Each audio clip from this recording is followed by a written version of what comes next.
میں دیکھتا ہوں کہ وہ پوربی ہوا سے جو مرجھائی ہوئی بالیاں ہیں وہ موٹی تازی بالیوں کو کھا جاتی ہیں، لیکن وہ جیسے کی ہیں ویسے کی ویسی ہی ہیں۔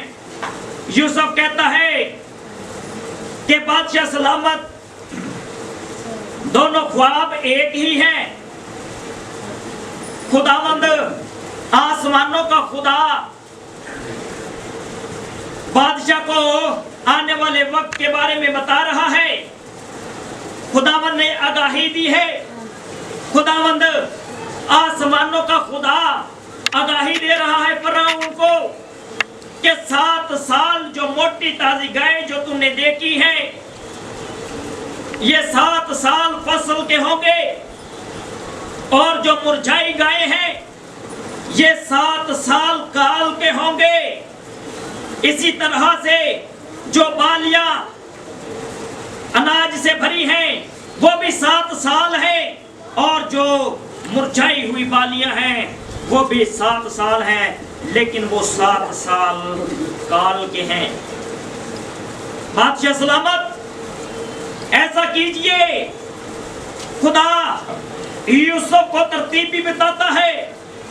یوسف بادشاہ سے کہتا ہے کوئی ایسا شخص چن لیجئے جو کلدنائی سے بھرا ہو، اور 7 سال جو فصل ہوگی اسے اس فصل کو جمع کریں، بڑے بڑے گودام بنائیں، اور جو 7 سال میں فصل آئے گی اس کا 5% جو ہے وہ جمع کیا جائے۔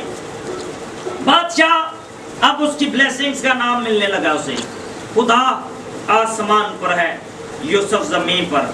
بادشاہ کے دل میں ڈالنے والا خدا اسے جیل سے نکال کر اسی جیل میں جہاں پر وہ، اسی ملک میں جہاں پر وہ بیچا گیا، جہاں پر اسے بار بار بیچا گیا، جہاں کی کال کوٹڑی میں وہ تھا، وہاں کا خدا اسے حاکم بنانے کو تیار تھا، کیونکہ اس کی بلیسنگز کی وجہ سے، اس کے وقت گزارنے کی وجہ سے وہ جیل میں بھی نہیں ٹوٹا، وہ کال کوٹڑیوں میں بھی خدا کو یاد کرتا رہا۔ وہ کال کوٹڑیوں میں بھی تھا تو خدا اس کے ساتھ تھا، اور خدا اسے اس قید میں سے نکال کر فرعون کے سامنے لایا، اور فرعون اس کی باتوں کو سن کر کہتا ہے یوسف تجھ سے زیادہ دنا کون ہو سکتا ہے؟ تجھ سے زیادہ دنا کون ہو سکتا ہے؟ دیکھ جو باتیں خدا نے تجھ پر ظاہر کی، آج سے میں تجھے ملک مصر کا حاکم بناتا ہوں۔ بزرگ ہونے کی وجہ سے تخت پر میں براجمان ہوں گا، اور بزرگ ترین ہونے کی وجہ سے میں بادشاہ رہوں گا، لیکن پوری قوم، پوری رعایا تیرے حکم کے نیچے کام کرے گی۔ اور یہ وہی یوسف ہے جو خداوند کی بلیسنگز کے لیے، خداوند کے خلاف جس نے گناہ نہیں کیا تھا اسے جیل میں ڈالا گیا، خدا نے اس کو جیل سے نکالا اور ملک مصر کا حاکم بنا دیا۔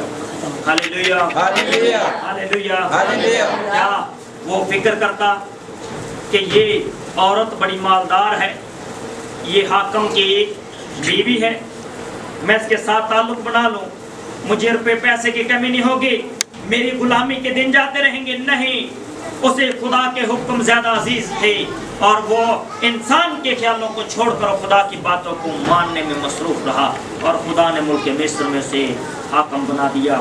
یہاں تک ہی بات محدود نہیں، بادشاہ نے اپنی انگوٹھی اتار کر یوسف کے ہاتھ میں ڈال دی، جس سے خط پہ مہر کی جاتی تھی۔ جو مہر کر دی جائے تو حکم جنگ کے لیے بھی ہو جاتا ہے، حکم پھانسی کے لیے بھی ہو جاتا ہے، یعنی کہ اس انگوٹھی میں وہ پاور تھی جو ایک بادشاہ کے پاس ہوتی ہے، اور بادشاہ فرعون نے اسے سارے اختیار دیے اور اسے کہا کہ جا کر ملک مصر میں تو روند کر، اور منادی کی گئی کہ ملک مصر کا ہر ایک بشر جب یوسف گزرے تو اسے جھک کر سلام کرے، کیونکہ بادشاہ نے اسے ملک مصر کا حاکم بنایا ہے۔ یہ خدا نے اسے عزت بخشی۔ 7 سال جو اناج کے تھے، 7 سال جو اناج کے تھے، یوسف بڑی محنت کرتا رہا اور حساب کتاب کرتا رہا، لیکن ایک وقت آیا کہ اس کے حساب میں یہ بات اس کے نالج میں نہ رہی، اس نے حساب کتاب کرنا چھوڑ دیا۔